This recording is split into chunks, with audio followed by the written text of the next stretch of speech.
सभी प्यारे बच्चों को गुड मॉर्निंग। आपके मेरे यूट्यूब चैनल LKM मीना में स्वागत है। तो प्यारे बच्चों, आज की वर्कशीट हमारी विज्ञान विषय की है। विज्ञान विषय की ये कक्षा 8 के विद्यार्थियों के लिए। और आज की वर्कशीट संख्या हमारी 5 है, कार्यपत्रक 5। यहाँ पे सभी विद्यार्थी अपना नाम लिखेंगे और यहाँ पे अपने अध्यापक और अध्यापिका का नाम लिखेंगे। आज की तारीख हमारी 7/10/2020 है।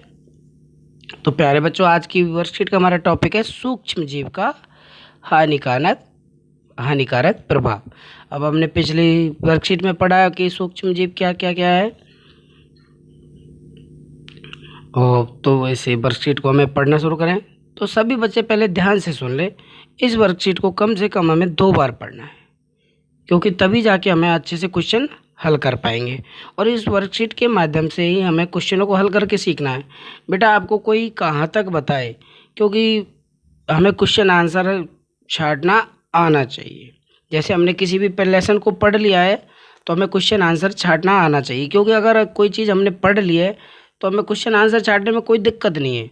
तो हमें पूरे पहले ऐसे 2 बार अच्छे से मन लगा के पढ़ेंगे। ठीक है बेटा, तो इस वर्कशीट को पढ़ना शुरू करें। सूक्ष्म जीव का हानिकारक प्रभाव। तो बेटा ये देखो, सूक्ष्म जीव के हानिकारक कुछ ये डायग्राम के माध्यम से समझाया गया है कि जैसे सूक्ष्म जीव का पहला हानिकारक प्रभाव क्या है, खाद्य पदार्थों का खराब या दूषित होना। अब जैसे किसी भी चीज़ में अगर सूक्ष्म जीव, ये देखो ब्रेड दिए हुए हैं, अगर हमें इन्हें 1 से 2 दिन खुली हवा में रख देते तो इनमें आपने देखा होगा फंगस सी पड़ जाती है, थोड़े फफूंसी आ जाती है। तो ये भी क्या हो जाता है, ये सूक्ष्म जीव का ही प्रभाव तो है, तो खराब हो जाता है। कह रहा है जलाशयों का विनाश, शैवालों का फैलना। आपने देखा होगा जहाँ पे जो जल के कुंडे वगैरह टंकियाँ वगैरह बनी हुई, तो उनमें ज़्यादा दिन अगर पानी है मतलब उसका इस्तेमाल नहीं होता, तो आपने देखा होगा उसमें काई टाइप किसी लग जाती है, कुछ छोटे छोटे कीटाणु उसमें पैदा हो जाते हैं। तो वो सब क्या है, सूक्ष्म जीव है। तो पानी का भी दूषित हो जाता है। अब तीसरा प्रभाव क्या है, मानव और जंतुओं में बीमारी, जैसे मलेरिया है, TB है, टाइफाइड है। अब आपने देखा अगर सूक्ष्म जीव का ज़्यादा ही गंदगी है तो उससे हमें मलेरिया, TB वगैरह हो जाती है। ज़्यादा गंदगी रहेगी तो मच्छर वगैरह पैदा होंगे, तो उनसे मलेरिया, टाइफाइड जैसी शिकायत हमें होती है। अब इसका अगला प्रभाव क्या है, कवक द्वारा कपड़े और चमड़े, कागज़ को भी दूषित कर देता है। आपने देखा होगा जब कपड़े रखे रखे कई दिन हो जाते तो उनमें थोड़ी फफूंद टाइप की हो जाती है, सफ़ेद सफ़ेद से वो पड़ जाते हैं। चमड़े के जूते भी देखोगे उनमें भी वो ख़राब हो जाते हैं बिल्कुल। तो ये सब क्या है, सूक्ष्म जीव उनमें आ जाता है, तो उनका हानिकारक ये प्रभाव है। तो इसमें देखो पौधों में बीमारी, जैसे नींबू में केकर, गेहूं की रस्ट। अब आपने देखा होगा गेहूं में थोड़ा जो कीलियाँ आती है ना, गेहूं में छोटी छोटी जो घूमती रहती है, जिसे हम कोई कीट बोलता है, कोई क्या रस्ट बोलता है, कोई क्या बोलता है।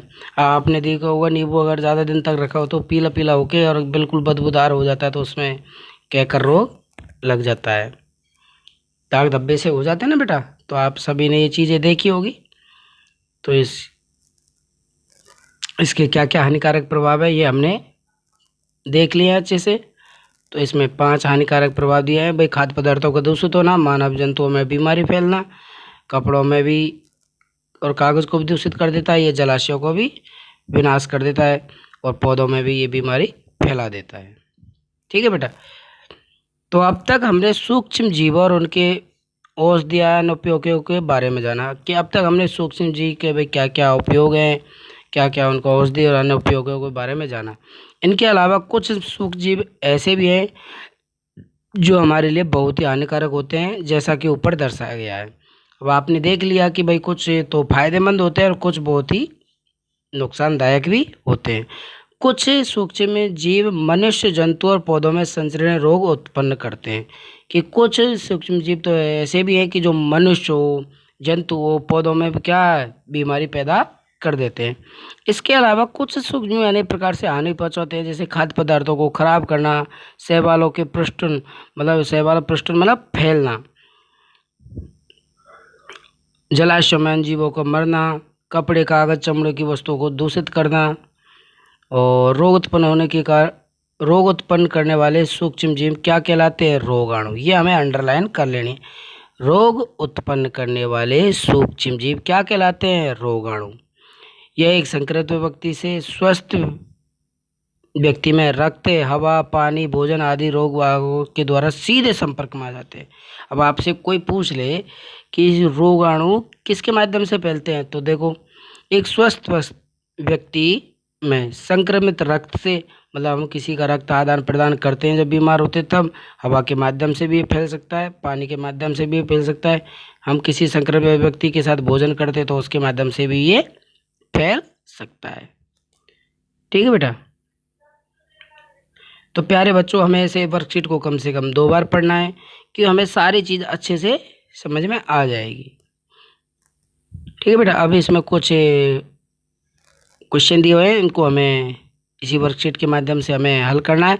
सूक्ष्म जीवों के कोई 3 का हानिकारक प्रभाव बताइए। तो जैसे आपने ये वर्कशीट देख ही रहे हो, तो इसमें कुछ हानिकारक प्रभाव दिए हुए हैं। देखो, पहला है खाद्य पदार्थों का दूषित होना, मतलब खराब होना। ठीक है बेटा। तो पहला आंसर हम ये लिख देंगे। दूसरा हम लिख देंगे मानव और जंतुओं में बीमारी का फैलना। ठीक है बेटा। अब तीसरा हम लिख देंगे कि जलाशयों का विनाश, शैवालों का फैलना। तो 3 कारण हम लिख देंगे, हमें 3 ही पूछा तो 3 हानिकारक प्रभाव हम इसमें ये लिख देंगे।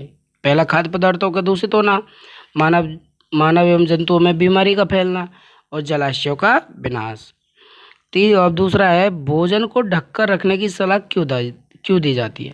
अब बेटा आपको पता है, अगर हम भोजन को ढक के नहीं रखेंगे तो उसमें कोई भी कीटाणु या रोगाणु या सूक्ष्म जीव उसमें लग जाते हैं, इसलिए हमेशा कहते हैं कि भोजन को ढक कर ही रखें। मान लें हमारे घर में कोई कीटाणु वगैरह है, मच्छर वगैरह घूमते रहते हैं, अगर वो हमारे भोजन पे बैठ गए तो हमको बीमार कर सकते हैं। ठीक है बेटा। इसलिए भोजन को ढक कर रखने की सलाह दी जाती है कि जिससे हम स्वच्छ भोजन ही खाएं और हमें बीमार ना होए। तीसरा क्वेश्चन क्या है बेटा, देखो रोगाणु किन्हें कहते हैं और यह संक्रमित व्यक्ति से स्वस्थ व्यक्ति तक कैसे पहुंचता है। तो देखो इसका लाइन का आंसर ये रहा, तीसरा क्वेश्चन का आंसर। रोग उत्पन्न करने वाले सूक्ष्मजीव रोगाणु कहलाते हैं। यह एक संक्रमित व्यक्ति से स्वस्थ व्यक्ति में संक्रमित रक्त, हवा, पानी, भोजन आदि रोग वाहकों द्वारा सीधे संपर्क में आ जाते हैं। तो ये इसका आंसर हो जाएगा, हमें अच्छे से कॉपी में लिखना है। चौथा है सूक्ष्म जीव से होने वाली कोई 2 बीमारियों के नाम लिखो। तो देखो बेटा इसका आंसर ये है, मलेरिया और टीबी, और टाइफाइड भी है, तो ये 2 बीमारी हमें लिख देनी है। ठीक है बेटा। तो ये इसका आंसर हो जाएगा। तो प्यारे बच्चों ध्यान रखें, जब हमें किसी चीज़ को समझना है तो उसे हमें कम से कम अच्छे से एक बार पढ़ लें, जब तक हमारी समझ में ना आए तब तक। और आप जैसे मैंने जो तरीका बताया क्वेश्चन आंसर छांटने का, आप ये बहुत ही बेस्ट तरीका है। पहले वर्कशीट को अच्छे से 2 बार पढ़ेंगे और हम अब क्वेश्चन आंसर छांटना खुद सीखेंगे। ठीक है बेटा। तो सभी बच्चे इस वर्कशीट, विज्ञान विषय की वर्कशीट को अच्छे से अपनी कॉपी में साफ साफ राइटिंग में करेंगे और अपने टीचर से चेक कराएंगे। मेरी वीडियो को लाइक करते रहें और चैनल को सब्सक्राइब भी करते रहें। Thank you.